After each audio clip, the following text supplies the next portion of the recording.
Hello doctor दिशा।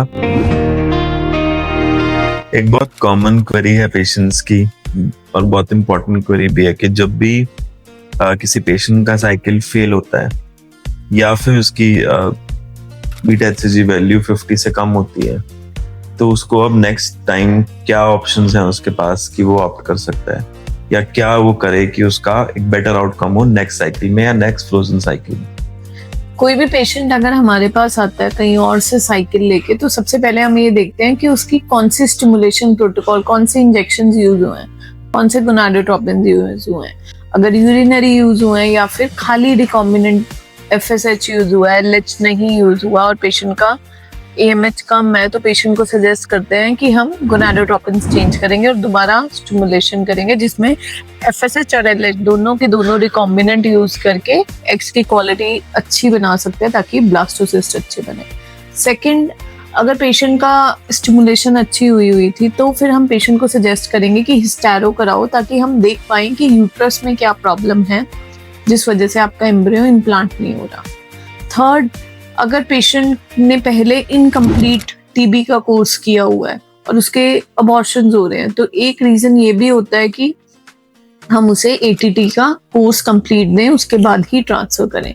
Doctor Shivam, ये तो मेरे से रिलेटेड हो गया, बट आप अपनी एम्ब्रियोलॉजी पार्ट में क्या देखना चाहोगे प्रीवियस फेलियर वाले केसेस में?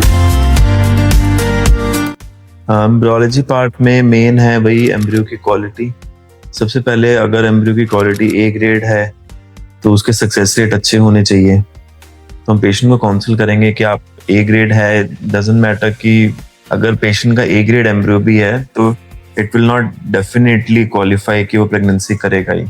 ऐसा हो सकता है कि ए ग्रेड भी ना हो तो विल से कि आप एक बार नेक्स्ट ट्राई कीजिए, आपके अगर एक और ए ग्रेड्स हैं तो। अगर हमारे पास एवरेज क्वालिटी एम्ब्रियोज हैं देन विल सी कि नंबर कितना था, हमने कितने नंबर ऑफ ब्लास्टेस ट्रांसफर किए हैं या किसी और सेंटर में है। तो एवरेज क्वालिटी में हम एडवाइस करते हैं कि अगर A by B ग्रेडिंग है तो आप कैन ऑप्ट फॉर 2 ब्लास्टेस। उससे ट्विनिंग के चांसेस कम होते हैं बट थोड़े से इम्प्लांटेशन रेट्स बढ़ जाते हैं। एंड लास्ट ऑप्शन है पुअर क्वालिटी ब्लास्टेस अगर थे तो कितना नंबर था, क्योंकि पुअर क्वालिटी ब्लास्टेस के इम्प्लांटेशन फेलियर्स के चांसेस बढ़ जाते हैं तो उसमें हम थोड़ा नंबर इंक्रीज कर सकते हैं और उसको भी मिनिमलाइज कर सकते हैं, मल्टीपल प्रेगनेंसीज को भी।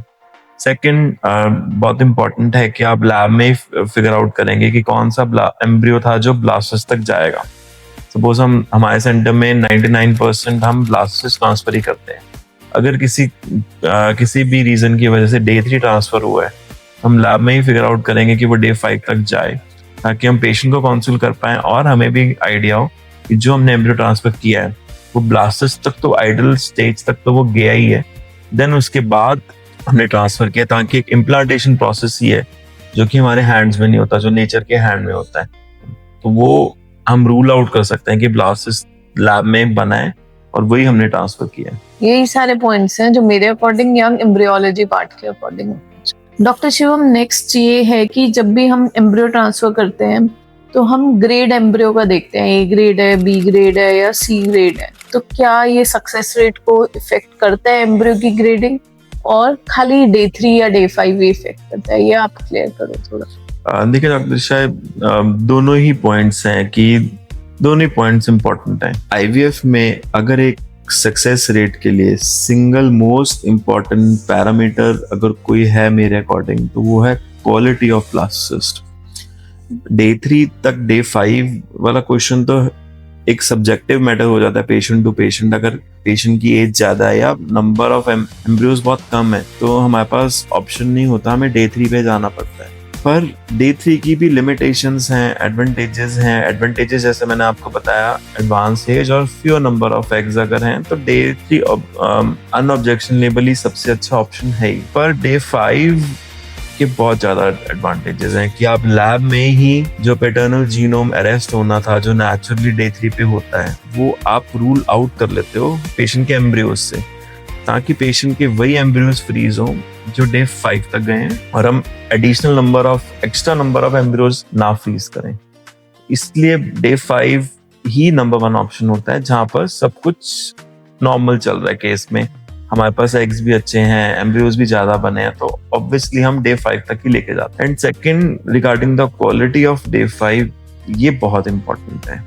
अगर आपका एक IVF के पिकअप में हमारे पास 2 to 3 A ग्रेड ब्लास्टोसिस्ट भी हैं, तो that is consider a very strong positive indicator कि हम सक्सेस रेट एक हायर साइड पे एक्सपेक्ट करेंगे उस पेशेंट की। वी कैन से कि अबाउट 70 to 75% will say कि will say in our minds कि ये patient will go through, इसको pregnancy achieve हो जाएगी।